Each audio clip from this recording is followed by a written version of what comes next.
L'animation 2D, c'est une passion récente que j'ai et je m'amuse beaucoup en faisant ça. Mais il y a parfois des choses énervantes qui m'arrivent quand j'essaie d'animer. Aujourd'hui, je vous fais un petit top 5 des choses les plus énervantes qui peuvent arriver en animant, selon moi. En cinquième position, nous avons changer la taille du stylo sans faire exprès. Tu dessines tranquille, tu fais une mauvaise manip et les traits du dessin ne sont plus à la même taille.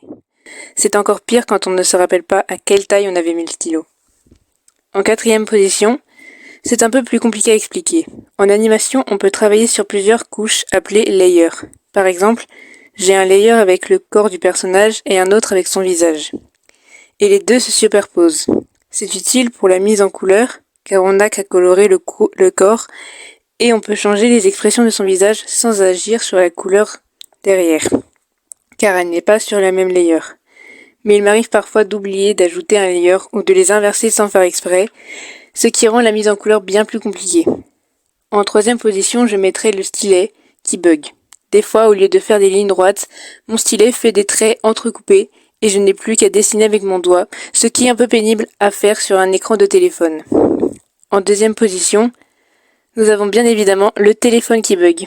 Un classique, mais le mien commence à fatiguer parfois et l'image se fixe sans que je ne puisse rien faire et je dois le rallumer. Ce n'est pas une très grande perte de temps, mais c'est énervant quand ça se répète. Et en top 1, je mettrai de toute évidence la mise en couleur. Il ne faut pas se tromper et ça prend énormément de temps, bien plus que le dessin. Si parmi vous certains font de l'animation, je pense que vous comprendrez. Bref, c'est la fin de ce top 5. N'hésitez pas à liker, vous abonner et je vous souhaite de bonnes vacances et bon courage pour ceux qui ne sont pas encore en vacances. Dans tous les cas, prenez bien soin de vous.